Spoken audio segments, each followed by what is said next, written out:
All right. Our next topic brings us to the scoring of the actual event.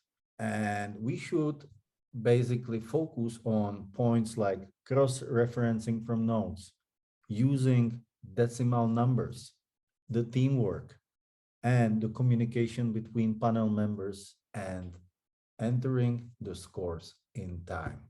So let's dive into it, guys, and let's talk about these important parts of the judging work.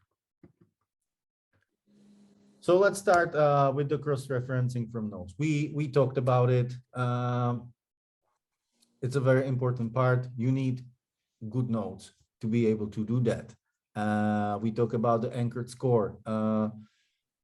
When you do this, do you make some personal special tips? Like I remember myself when I was judging, I always made the maybe a little notes on the side of my judging sheets. Like this guy was the best in the first heat. Then made my personal current standings. So when I cross-referenced in between the heats, it made it faster, and I looked at the certain performances and compared them easily. Would you give some advice and tips from your personal experiences? I think for me, one of the most important things is to always look at the leaderboard. Like a lot of the time when we have like an iPad or we have a leaderboard, just always looking down at being able to see the top skaters. I know when I haven't had that resource, what I've done is on my current judging sheet, I write out the current top 8 on the top. So I don't have to go back to my other judging sheets every time I need to cross-reference. I can just look at the top of the judging sheet and Hmm. see skaters that are in the top 10 and all of their scores.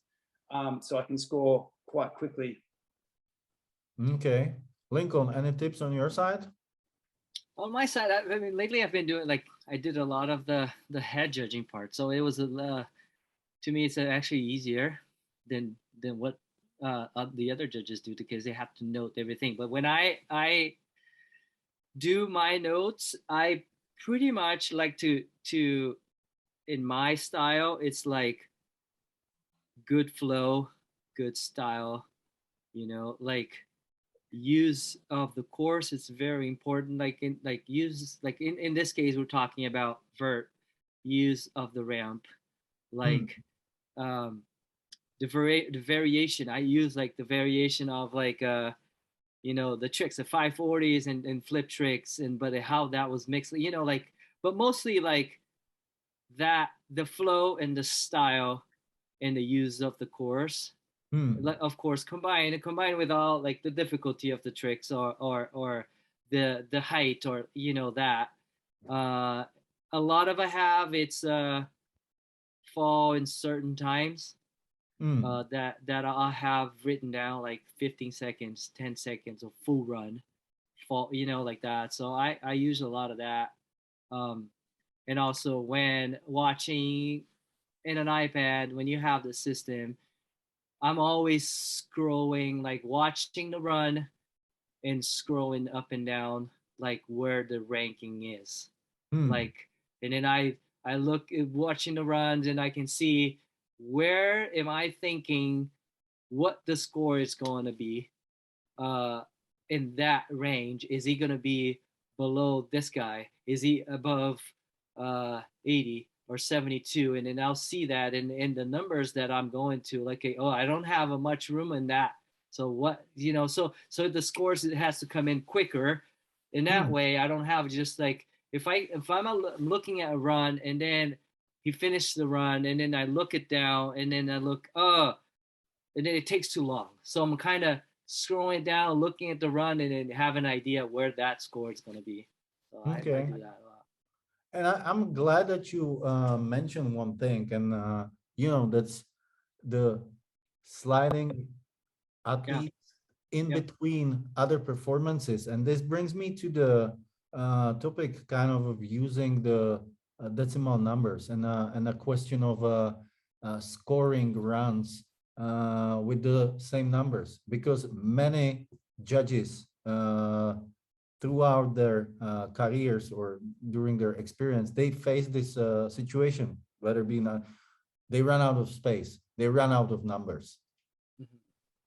And it's a big problem because we said that none of the runs are exactly identical or similar, and judges should use the whole scale, and especially now with the scoring system that use two decimal numbers, use the decimal numbers to create space and variations of point evaluations for performances. So when something that is very similar happens in front of their eyes and they need to rank it, there is still space and they have the options. Do you have any like tips on how to or best way on how to get yourself in this mode, Renton? I mean, I have a few different tips of, I mean, one thing that comes to mind in just what Lincoln was just saying, a mistake that can be made, a really easy mistake, is if you ever put down the same number twice. I mean, I think it's very rare that you would ever have people actually, you say those two runs were exactly the same in point value. I know if I was ever a head judge giving guidance to someone and someone put two scores exactly the same, I just say, what did you prefer to watch? Like you think they're exactly the same. What was better? What did you like better? Like, was there one thing? Like, was there one bit of style that you just makes you think one was better than the other? And normally they'll say, yeah, it was this. It's like, okay, we'll give him 0.5 extra or whatever, like, but I think that's one of the mistakes that you can make is by putting the same numbers, especially if you put it more than once, you shouldn't do. More than twice is just a really silly mistake. But it's skateboarding, and I don't think two runs are ever equal. They can be very similar, but when it comes down to it, you're going to prefer one over the other. Yeah, and I also, think that scoring different runs with the same number higher the risk of potential ties. And, imagine that you are the one who's doing it, but there is 5 people. If more than just you did it, the chances of having ties are much higher. And having ties in results is very dangerous. And the tiebreakers are usually the better runs. And the more ties, the more tiebreakers. And it kind of puts the accuracy of the results more blurry, because then the secondary kind of value the tie and decides the final ranking position. Do you agree with me, guys, on that one? Yeah, I mean, Yeah, I think a judge needs to be thorough, and I think after every run, you effectively need to check every score against the run that the score of the run that you've just scored against every run in the whole field. And it should correlate to that position. There's 10 people in the final and you've just given a score, you check the other 9 skaters' best run, and where it fits with those, then it needs to fit. You can't cut any corners. You can't be like, not check the whole field. It's got to be thorough each time. You have to check that run against everyone else's runs and get the most accurate score. Because, I mean, there's so little in it that, if one judge isn't paying attention or 2 judges aren't paying attention, then it will put the whole judging panel completely off. And so it's just a matter of being thorough. And I know sometimes when you're a judge, you'll speak to people at the competition later on, and that are watching, they'll be like, oh, why did this guy get here? He only did this. And it's like, this is people sitting in the stands watching 1 or 2 runs, just comparing their observations while they're sitting there with their mates, maybe having a beer or just whatever, sitting there just comparing 2 skaters. The judges are sitting down there with a pen, a paper, an iPad, and they're basically writing down every trick to every single run and then comparing that run to every single run in the same phase and then giving a score.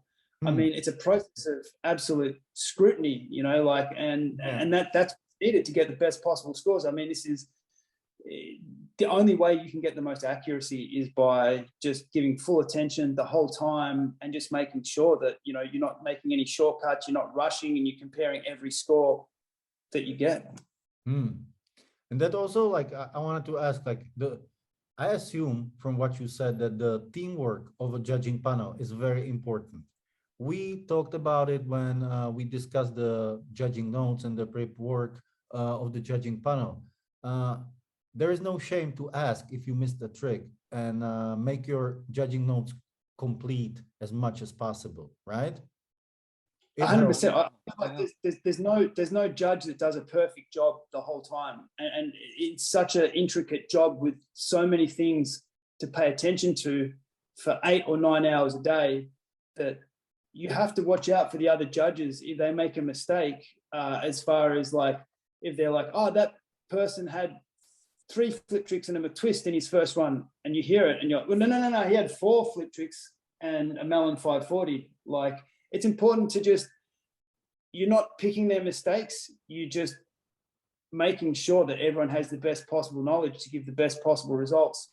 And I don't think there's any judge that can get perfect from the start of the day to the end of the day when they're working 9 hours watching 200 skaters skate. It's very important. Everyone's got to watch out for each other, and just make sure you get the most accurate results. And make them on time, right? Yeah, on time. That's very important. That's the hard part. And that, guys, brings me to one last thing in this last question in this topic, and that's basically the communication between the members of the judging panel. We discussed it in the previous episodes of this educational course, and we know that imposing or mentioning scores, exact scores between the riders, that's a no-go. We cannot do that. So we say that the practice is the time where the discussions are happening, and warm-ups before the competition starts, that's where the discussions are happening, and that's where the calibrating of the panel consensus takes place. Now, when it comes to the actual competition, during the performance, where the communication is still allowed and possible, how does it look? What do you point out? He did the trick, he did this, informations like that?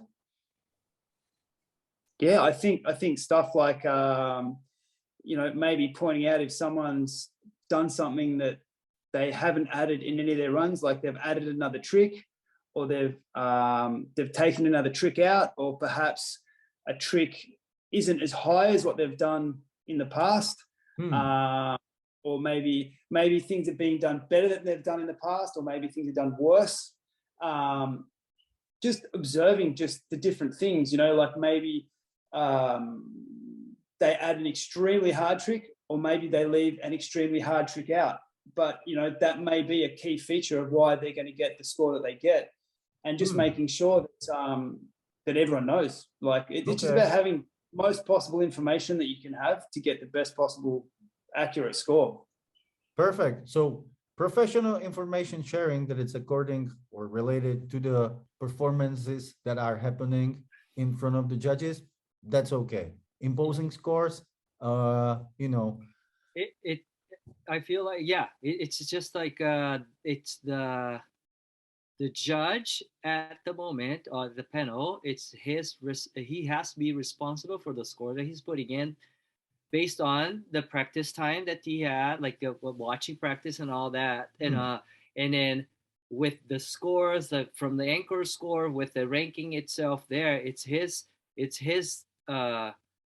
job to go by, let's say, the ranking, it's right there, and his judgment on that run, right? Like he would look at the skater and the full ranking, and he should know where he wants to put that person, what the score he has to be set. He doesn't have to call out, oh, it's certain like this and this. No, he has to know what he's doing. And that's why it was a discussion. It was like meetings before. It was like practicing, watching it, and then we all come on a common sense. That's why we have 5 judges there to give their opinion, and based on that ranking that he sees in front of him, and taking, like, the okay, well, that was he adds something, or he has to add, or if he needs to ask something, like he didn't see it or whatever it was, but it like, he doesn't call numbers. He just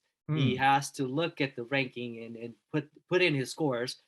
whichever he feels is fair. So, That's great. So every judge has to have his own opinion, Yes. and all the prep works, all the stuff just makes the opinion more calibrated within Right. the panel. Yeah. Perfect, guys. Now let's move to the next topic.